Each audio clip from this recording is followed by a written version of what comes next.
Stagg! Welcome back. This is a recap for week number 4. 4, baby! Bro, 4! what a crazy week. We want to dive right into the games, but first, man, we got to talk about this COVID situation, Angel. Everybody's tired of hearing about COVID. Everyone's tired of hearing about how people are getting sick, how many people are being impacted in the world. If your family's been impacted, prayers go out to you and your families.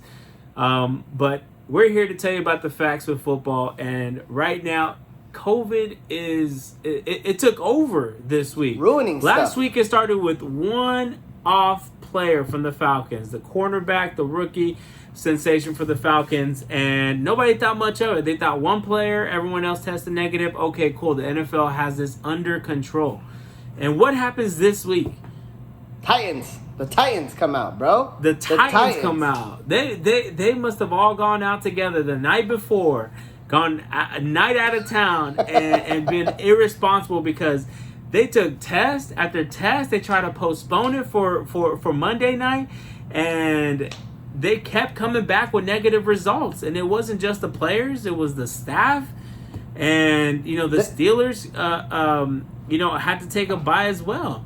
I mean, it's literally like a domino effect, And what's crazy that blows my mind is that the Titans, they found a couple guys, and then they played the Vikings, and the Vikings had no positive tests, so they were good to play the Texans this week. But the Titans, they just like one day would go by next, and it was like, another guy. So the Steelers were affected, right? And now they got to mess with their bye week. But what really blows my mind is a superstar quarterback, Cam Newton, comes up positive, but for some reason, the Chiefs and Patriots game, no bye there. You know what I mean? Like, we're gonna move it to Monday night. That was one irresponsible person, but the team as a whole at least kept it together. And that's so dumb of Cam Newton. First of all, he had to earn his position this year. It was not given to him. He almost got picked up by no team. And he wants to be irresponsible. Granted, some of these players, it may not have been their fault, right? And I don't know exactly what Cam did to get it and whatnot, but this impacted the Patriots. This impacted NFL as a whole, because now think about it. Think about this for a second. Now that Titans and Steelers have taken their bye weeks early, you're only allowed one bye week a year. They've already used that up, and now they're going to play in week 7, I believe. And what happens if they get it again? Do they get a second bye week? Do they automatically forfeit? Do other teams get another bye week because they got a bye week? Yeah. What happens? And also, Cam Newton now puts his Patriots in the gutter. I know that he had to at least sit a game out. I know they wouldn't put him on IR for COVID because, the quarantine time is 10 to 14 days. So at the most, I think it would be 2 weeks. But, he did put his team in a bind. They're 2-2. The Patriots... let's just talk about this game right now. It was Monday Night Football. We got Chiefs against the Patriots, bro. And, when I saw this game, week 4 at the beginning, I'm like, oh, man, this is juicy. Cam Newton, Patrick Mahomes, 2 superstar quarterbacks. This should be a good game. The Patriots got a good defense, bro. And defense came to play. It was 3 quarters of unexciting football, bro. Patrick Mahomes was basically locked down, dude. What did you think of the game, bro? To me, what I came to watch is to see how Bill Belichick was going to scheme against these Kansas City Chiefs, who are absolutely unstoppable. But the brain of Belichick just puts things together, and he almost contained them. Almost. He was about this close until the Chiefs, of course, do what they do best and just explode. Yeah. He kept them for 3 quarters, and that fourth quarter came, and they took off, man. And what are you gonna do? This is kind of what you expect coming from the Chiefs, man. But yeah, the game ended 26-10. The Patriots just couldn't get out of their way. They ended up benching the quarterback in the in the third or fourth quarter because Brian Hoyer just sucks, man. But hey, that didn't stop an exciting Monday night of football because everybody loves to see Mr. Showtime, Mr. Aaron Rodgers. That is a bad man, bro. How did he perform tonight, man? Oh my goodness, he came out slinging the rock, 327 yards, 4 touchdowns, and on the other side of the ball, Matt Ryan puts up 0 TDs. And even more disappointing, I know everyone had this man in their lineup. Calvin Ridley with 0 catches. I mean, that's just that is heart-wrenching. You know, Todd Gurley comes up with 2 TDs for his side, but the real story for the Packers too was not only Aaron Rodgers through the air, but also that ground game. You know, Aaron Jones and Jamal Williams were carrying the rock, and most importantly, everybody had this Aaron guy, Rodgers' right? new Tonka truck. I'm nicknaming him right now. His Tonka truck, Tonyan with 3 touchdowns on the day. Tonyan who? Yeah. Tonka truck. Crazy. Tonka truck, and he looks like a Tonka truck. Crazy, I mean, bro. this guy came to ball, man. And the Falcons go 0-4, still in shambles. And the Packers are now 4-0, looking really, really solid this year. No Devontae Adams, no problem, they No said. problem, bro. All right, so at the end of the day, Packers take it 30-16 and lead the Falcons winless. You're right, Who's man. up next? Hey, we're going to keep moving along. We had the Sunday night game, bro. I know you're excited about this one. We had the 49ers against the Philadelphia Eagles, man. Dude, this was the game that really, I mean, the Eagles, it's crazy. As terrible as they look out there, they're still on top of the NFC East because of that tie. And they're out there playing teams like the Jets, you know, or the Bengals. You know, and they're not doing anything. And then they come in and they play the 49ers. Bro, what happened in this game, dude? Look, man, we are still injury-riddled. And last week we were able to capitalize against a Giants team who is probably the worst team in the league right now, potentially. But the Eagles were just good enough to beat us. I mean, we had, a headache situation at the quarterback position. Nick Mullins came out, threw a couple interceptions, made some bad decisions. You can tell that was really the Eagles' focus, and Doug Peterson's focus was to rattle the quarterback, and they did just that. We end up benching Nick Mullins and putting in C.J. Beathard, which was a good decision. We went 14 for 19, 138, and he tried to make a comeback at the end, but just wasn't able to. Hey, give your guy Kittle some love, bro. He is the shining star of this. You know what's crazy, bro? They had like 10 starters out. I heard Ryan Clark on ESPN. He said, you can't call them the 49ers. You got to call them the San Francisco 39ers, bro. Because all these guys, they got out, man. But, hey, thank George Kittle. If you had him on your fantasy lineup, he put up 40 points for you, man. You got to show my boy some love, bro. And you know who else looked pretty dope, too? Did you see that touchdown by Ayuk? Yes. That rookie looking pretty dope, man. He jumped over. That looked like you were playing a game of Madden. I mean, that was exciting to watch. Yeah. On the Eagles side, really nothing exciting. They were, like I said before, they were just good enough to beat us this time. But hopefully we got some of our guys coming back. Hopefully Jimmy G is filling up for it next week. And anyways, this game ends Eagles 25 to the 49ers 20. All right, man. Hey, we're going to move it along to this was supposed to be a very exciting game. You know, if the Raiders can let the Bills come into their house, travel in to the West Coast, you know what I mean, for an afternoon game. This is the first game in Allegiant Stadium that was not in prime time, so, you know, everybody got to prepare, and, you know, it's hot in Vegas, and, you know, we were hoping that they woke up with the Vegas hangover from partying the night before, you know what I mean, and we're just trying to take advantage of that, man. What did the Raiders show up, man? Tell me what happened. I mean, in my opinion, they did. They did. This game was really close, and it came all the way down to the end. They went into the half, the score being 17-13. The Raiders score at the end to make it a little bit closer of a game. But you know, at the end of the day, Josh Allen, he went out for a little bit, he had some concerns for a moment there. He looked like a pretty bad injury. It was like one of those old school injuries where the big fat defensive tackle just falls on top of the quarterback. You know, these defenders aren't allowed to make these kind of plays anymore. They get penalized big time.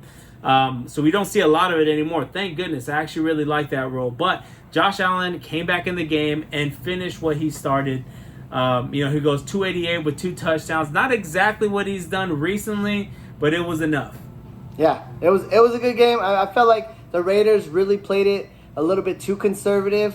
In the beginning, there was a couple of 4th downs in plus territory that they could have went for. But it's Derek Carr. Like, he's not going to sling it like Josh Allen. And I think he should take a page out of his book, and maybe they'd have more success on offense. You know what I mean? Yeah, but you know what? I mean, for the Raiders to come out against a strong Buffalo team, they did show up, but it wasn't enough. The Buffalo Bills go 4-0. They beat them 30-23. Good luck next week, Raiders. Yeah, good luck next week, man. Hey, next up, we got the Indianapolis Colts against the Chicago Bears. And, bro, you talk about a snooze fest, man. I was watching this game on Red Zone, and I almost fell asleep, dude. This was... It was atrocious, man. And Nick Foles came in there, bro. What did he do? He was the most exciting part of this offense when he came in last week, scoring multiple touchdowns in just a half. In 2 quarters, scores multiple touchdowns. And this game comes out and looks like nothing the same. This Colts defense is for real, dude. This Colts team in general is a whole different team from last year. They are running the rock and playing defense. Yes. That's a smart way. They're controlling that clock. Nothing super exciting to watch on TV, as you saw for yourself. But this is how they're going to win games. This is a weird score of friggin' 19-11. But the Colts, that's exactly the best way to describe this game is the score. The Colts did enough. Both of these teams go away 3-1.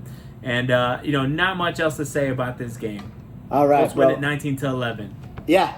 Next up, we're gonna go with a game that did not get exciting until it was over, bro. The LA Rams in that beautiful new stadium, they welcome in the New York Giants, who are playing like dirt right now. And this game was also very low scoring, man. Very, very, defense oriented, man. What did you see when you watched it?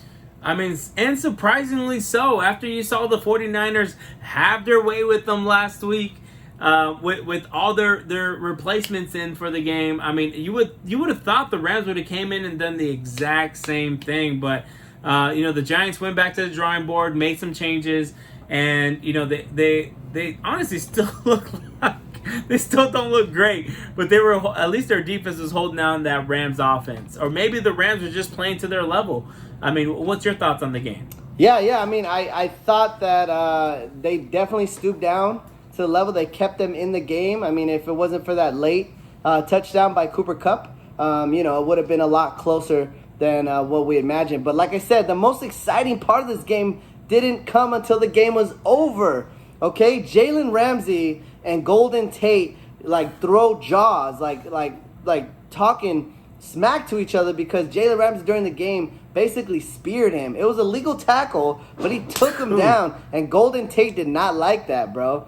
So this was absolutely nasty, bro. Bananas, bro. Jalen Ramsey, and what you don't see on every highlight is Jalen Ramsey first. I think it was Dion Lewis. Dion Lewis comes in to block him. He hits Dion Lewis, knocks him on his ass, and still steps over him and spears Golden Tate. I mean, it was incredible. He killed. It was an incredible play, a must-see play, and that just shows why he's the best cornerback in the league. He is not afraid to come up and make a tackle.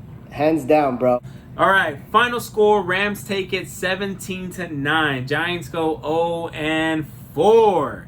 Let's go. Who's next? All right, man. This was an exciting game. I had a lot of hopes and wishes, man. They got the Minnesota Vikings against the Houston Texans, and I was like, okay, we're both winless. We both went to the playoffs last year. What is going on?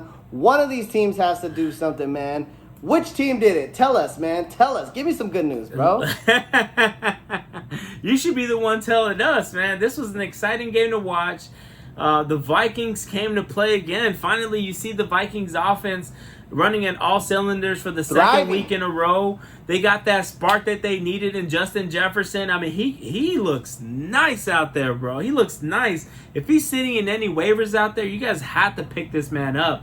And Dalvin Cook doing Dalvin Cook things. I mean, this guy is just makes some plays happen that are just simply not there. Guaranteed, if he's not in the game, those touchdowns aren't scored.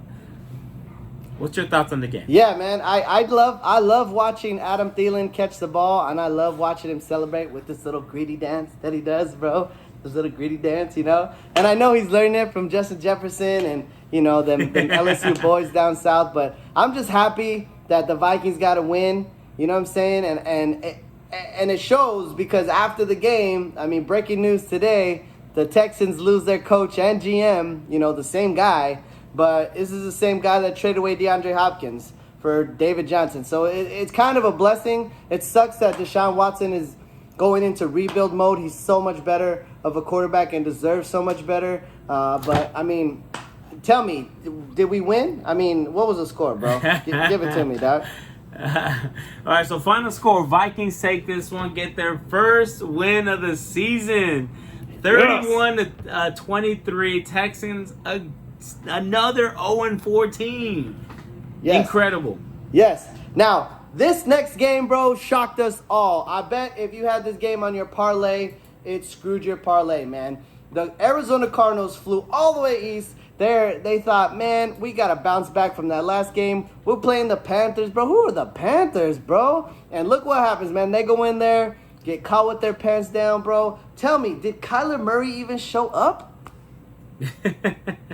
He only threw for 133 yards, but he was as efficient as possible and scored 3 touchdowns with those 133 yards. But the true star of this the Carolina Panthers was Teddy Bridgewater. Baby. It feels good to see him do him. After that nasty injury from 2016, to see him come back, and this was his first rushing touchdown since then. So I love it. It feels good to see Teddy Bridgewater. You can tell he's really putting the team on his shoulders and doing his absolute best. He wants his team to succeed, and they're doing what they need to get the job done. Mike Davis once again comes through for fantasy football.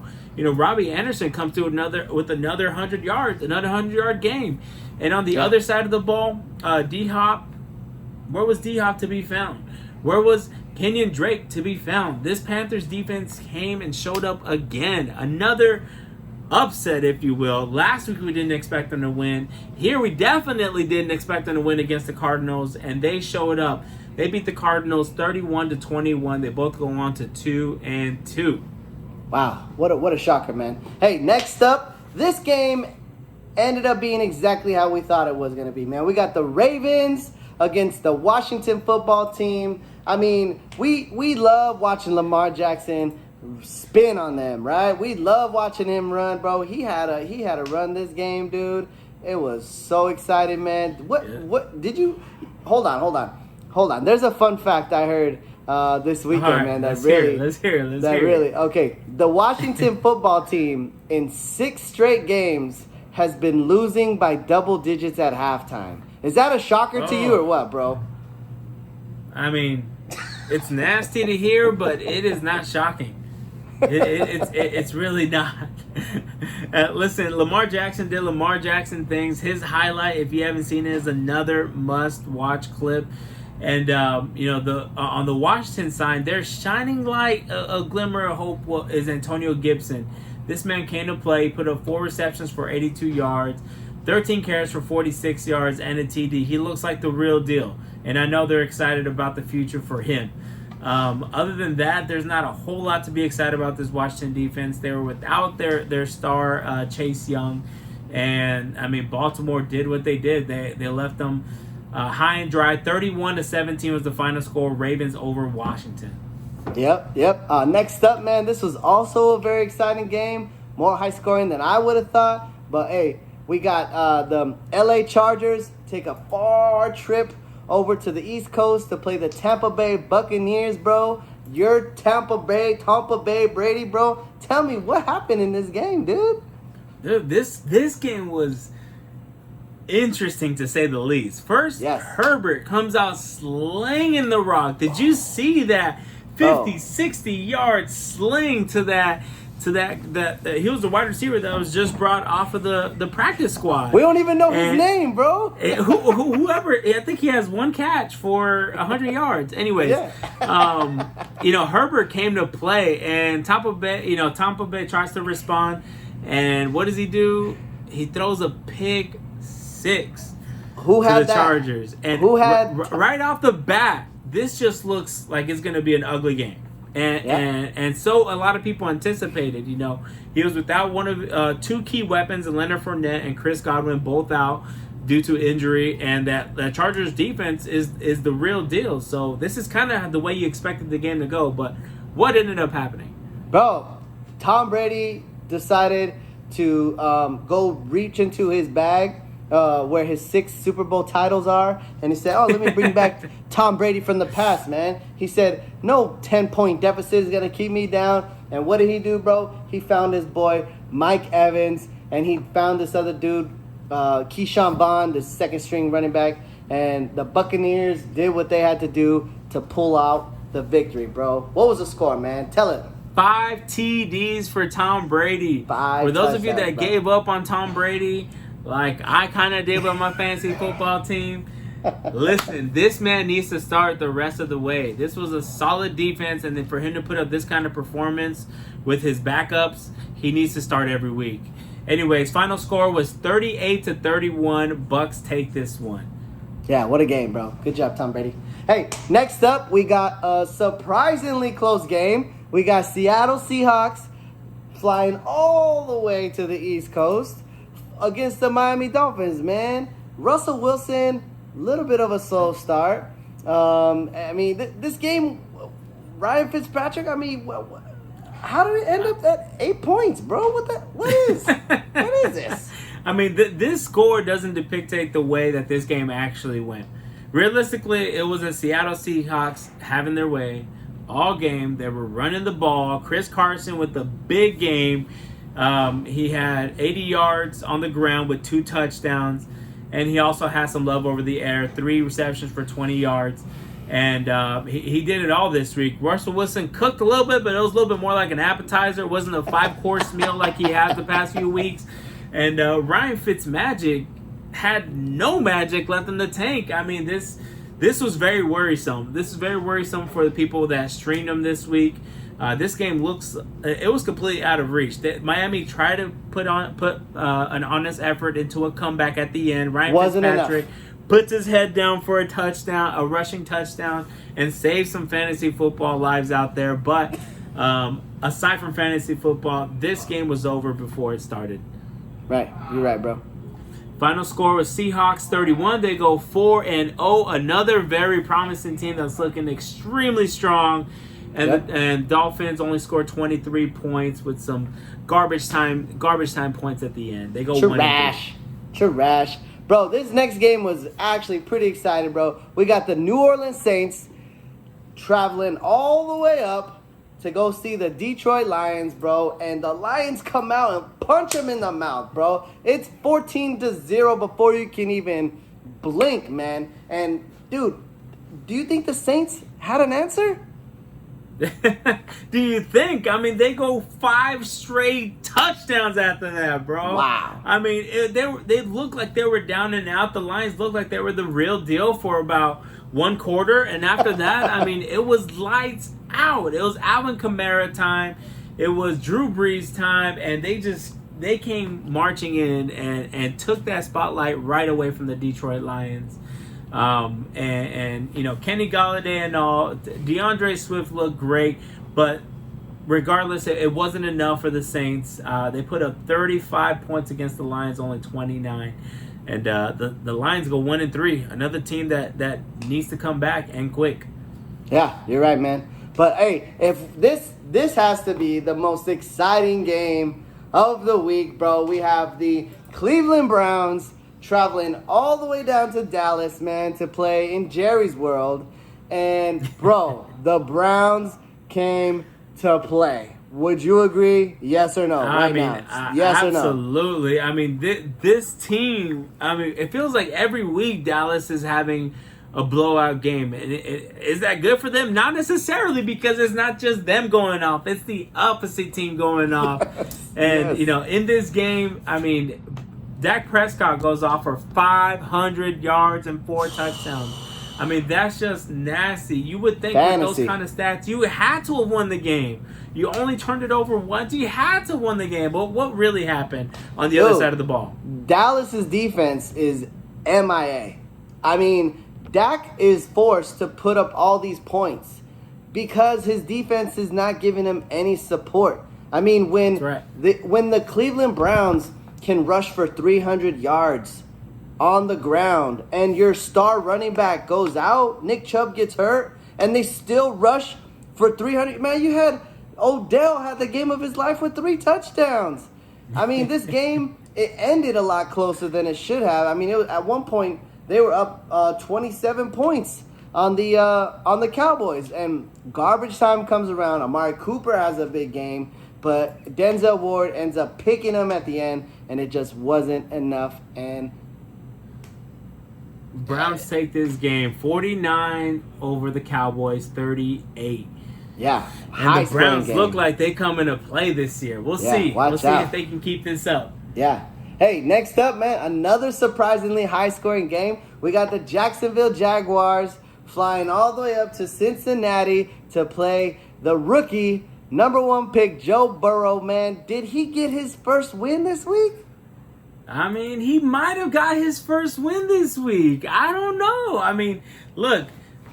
We've talked about this before. Joe Burrow can't do it all. He needed that help from the ground game, and my goodness, did he get it. I mean, Joe Mixon came in like he hasn't played for the last 3 weeks. Like, he needed to make up enough fantasy points for the last 3 games, and he certainly did. He came in and scored 3 touchdowns. 151 on the ground.